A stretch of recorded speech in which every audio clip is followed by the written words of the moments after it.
What's going on, guys? Seth here from Team Union Seth, here for updates week 8 in the RPL Season 2. So, moving right on to the results from week 8. We have the Bougie Cavaliers taking a 5-0 victory over the Emerald City Espions. We have the Twin Leaf Town Torteras taking a 2-0 victory over the Philadelphia Fearos. The Orlando Apolitoads took a 3-0 victory over the Barbados Bibarrels. Colorado Crawdons took a 1-0 victory over the Hartford Herdiers. The Bloomington Glooms took a 4-0 victory over the Indiana Infernapes. And the Durham Granville's took a 3-0 forfeit victory over the Talbot Bischofsheim Teddy Ursas.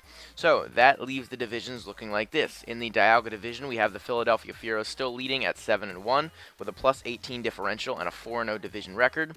The Bloomington Glooms have taken over the second seed at a 4-4 record, minus 3 differential, and a 3-1 division record. The Durham Granvilles are still in the hunt at 3-5 at a plus 1 differential and a 1-3 division record.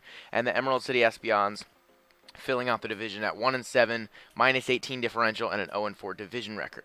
As for the Palkia division, we have the Bougie Cavaliers still leading at 8-0 at a plus 36 differential and a 4-0 division record. The Colorado Crawdons at 4-4, a 0 differential and a 2-2 division record. The Barbados Bibarrels still looking to creep themselves back into the playoff race at minus 5 differential and a 2-2 division record. And the Talbot Bischofsheim Teddy Ursas rounding it out at 0-8, minus 40 differential and an 0-4 division record. Last but not least, we have the Giratina division. The Orlando Apolitoads are 7-1 with a plus 25 differential and a 3-1 division record. The Twin Leaf Town Torteras are looking to make some moves to potentially take over that division at 6-2. Plus 7 differential and a 3-1 division record. The Hartford Herdiers are still in the hunt for the playoffs at 3-5 with a minus 9 differential and a 1-3 division record. And rounding it out, we have the Indiana Infernapes at 2-6, a minus 12 differential and a 1-3 division record. So, as for the playoff race, this is what we're looking at. The Bougie Cavaliers in the 1 seed. They have clinched a first round bye, I believe.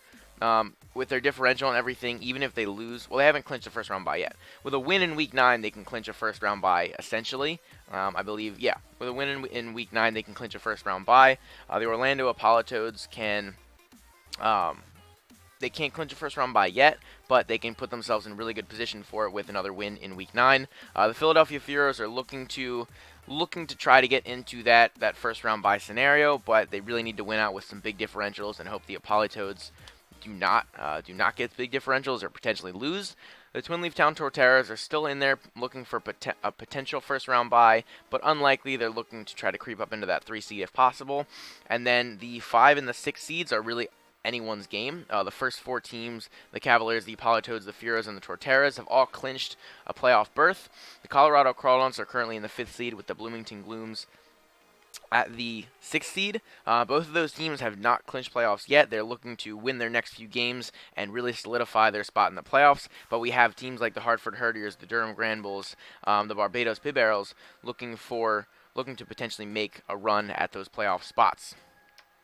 Moving on to the MVP race as of Week 8, we have Infernape still in the lead from the Philadelphia Fearos at 15 kills and 1 death for a plus 14 differential.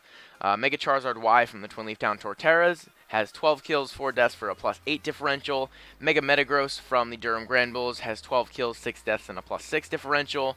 From the Orlando Apolitoads, Blaziken moving onto the list with 9 kills, 3 deaths, and a plus 6 differential. And then Mew sliding down just 1 spot from the Bougie Cavaliers with 9 kills, 3 deaths, and a plus 6 differential. Looking forward to Week 9, we have the matchups here. We have the Bougie Cavaliers taking on the Colorado Crawdons, the Orlando Apolitoads taking on the Indiana Infernapes, the Philadelphia Fearos taking on the Emerald City Espions, the Twin Leaf Town Torteras are taking on the Hartford Herdiers, the Bloomington Glooms are taking on the Durham Granvilles, and the Barbados Bibarrels are taking on the Talbot Bischofsheim Teddy Ursas. So some big matchups here. The Colorado Crawdons really need a win, but they're facing a very daunting task to do that against the undefeated Bougie Cavaliers. The Indiana Infernapes are not mathematically eliminated yet, but they'd really need to win big this week against the Apolitoads to keep their hopes alive. If the Twin Leaf Town Torteras can snag another win against the Hartford Herdiers, they can potentially put themselves in a really good spot to either stay in that number 4 seed or potentially move up. And the Hartford Herdiers, that's a big game for them as well, because if they do win, they could potentially put themselves right back in to that playoff contention and maybe slide into that 5 or 6 seed. The Bloomington Glooms versus the Durham Granvilles is a huge matchup this week. If either of them can pull out a win, they'd put themselves in good position to to make a playoff appearance, and the Barbados Barrels can still potentially get in the playoffs with another victory over the Talbot Bischofsheim Teddy Ursas. Transactions effective Week 9. We had one transaction. The Emerald City Espions traded Tornadus Therian to the Bloomington Glooms for Silvally, and that was the only trade that happened this week. And then we have, that is it for the updates in Week 8. Hope you guys enjoyed. Leave a comment down below. Let me know what you think of the matchups. Who do you think is going to win coming Week 9? Other than that, don't forget to leave a like and subscribe, and I'll see you guys in the next one.